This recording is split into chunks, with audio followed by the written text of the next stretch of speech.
మంచు కుటుంబంలో మళ్ళీ చెలరేగిన మంటలు. గత కొద్ది రోజులుగా మంచు ఫ్యామిలీలో వివాదాలు కొనసాగుతున్న విషయం మనందరికీ తెలిసింది.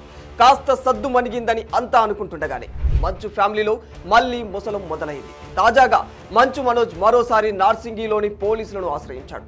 తాను ఇంట్లో లేనప్పుడు తన కారుతో పాటు తన ఇంట్లోని కాస్ట్లీ వస్తువులను తన అన్న మంచు విష్ణు దొంగలించాడని, విష్ణు నుంచి తనకు ప్రాణహాని ఉందంటూ 7 పేజీల ఫిర్యాదును పోలీసులకు అందజేశాడు మనోజ్. అసలు మంచు ఫ్యామిలీలో గొడవకి కారణమేంటి? మంచు ఫ్యామిలీ రోజుకో ట్విస్టులతో నిత్యం వార్తల్లో ఎందుకు నిలుస్తోంది? ప్రస్తుతం మళ్ళీ ఈ గొడవకు ఆజ్యం పడింది ఎక్కడ? అసలు మనోజ్ వాదనేమిటి? ఇదంతా అర్థం కావాలంటే కాస్త వెనక్కి వెళ్లాల్సిందే. అయితే డిసెంబర్ 8న మోహన్ బాబు ఇంట్లో హై డ్రామా నడిచింది.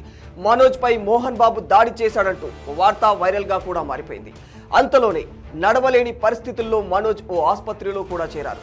మనోజ్ తనపై దాడి జరిగిందంటూ డయల్ 100కు ఫోన్ చేయడంతో పోలీసులు జల్పల్లిలో ఉన్న మోహన్ బాబు ఇంటికి వెళ్లారు. మోహన్ బాబు మనోజ్లు ఇది ఇంటి సమస్య అని చెప్పడంతో పోలీసులు కూడా అక్కడితో వెనుదిరిగి వెళ్లిపోయారు. ఇక ఇంతటితో సమస్య సద్దుమణిగిందనుకుంటున్న క్రమంలోనే డిసెంబర్ 9న రాత్రి మనోజ్ పహడి షరీఫ్ పోలీస్ స్టేషన్కు వెళ్లి తనపై దాడి జరిగిందని ఫిర్యాదు కూడా చేయడంతో మోహన్ బాబుపై కేసు నమోదు చేశారు. ఇది జరిగిన గంటలోనే మోహన్ బాబు తనకు ప్రాణహాని ఉందంటూ రాచకొండ పోలీస్ కమిషనర్కు ఫిర్యాదు చేశారు. మనోజ్ అతడి భార్య మౌనికపై చర్యలు తీసుకోవాలని కోరాడు. వాస్తవానికి మంచు మనోజ్ను జల్పల్లిలోని ఇంటి నుంచి బయటకు పంపేయడంతో ఈ గొడవ అనేది మొదలయ్యింది. మనోజ్, విష్ణులు ఇద్దరు ఒకరిపై ఒకరు ఫిర్యాదులు చేసుకుంటూ వచ్చారు. ఇదే క్రమంలో జల్పల్లి వద్ద దృశ్యాలను కవరేజ్ చేయడానికి వెళ్లిన మీడియా ప్రతినిధులపై మోహన్ బాబు రెచ్చిపోయి మరీ దాడి చేశారు. ఈ ఘటనలో ఓ జర్నలిస్టుకు గాయమైన విషయం మనందరికీ తెలిసిందే. ఆ తర్వాత మోహన్ బాబు హై బీపీతో కాంటినెంటల్ ఆసుపత్రిలో చేరి చికిత్స అనంతరం డిశ్చార్జ్ కూడా అయ్యారు. అయితే జర్నలిస్టుపై దాడిని జర్నలిస్టు సంఘాలు తీవ్రంగా వ్యతిరేకించాయి. ఆ సమయంలో మోహన్ బాబు దానికి క్షమాపణ చెప్పాల్సిందే అని పట్టుబట్టారు. దీంతో దిగి వచ్చిన మోహన్ బాబు గాయపడిన జర్నలిస్టుని ఆసుపత్రికి వెళ్లి మరీ పరామర్శించారు. అనంతరం ఆస్తి పంపకాలకు సంబంధించి మంచు మనోజ్, మోహన్ బాబులు ఒకరిపై ఒకరు ఫిర్యాదులు చేసుకున్నారు.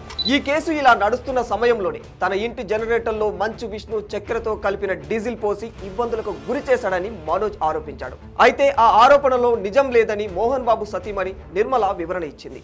జల్పల్లి వద్ద గొడవ అనంతరం మోహన్ బాబు తిరుపతిలో ఉండగా జల్పల్లిలో మంచు మనోజ్ భార్య మౌనిక కూతురుతో కలిసి నివాసం ఉంటున్నారు. ఈ క్రమంలోనే సీనియర్ సిటిజన్ యాక్ట్ ప్రకారం తన ఆస్తులను స్వాధీనం చేసి ఇవ్వాలని మోహన్ బాబు పోలీసులకు ఫిర్యాదు చేశారు.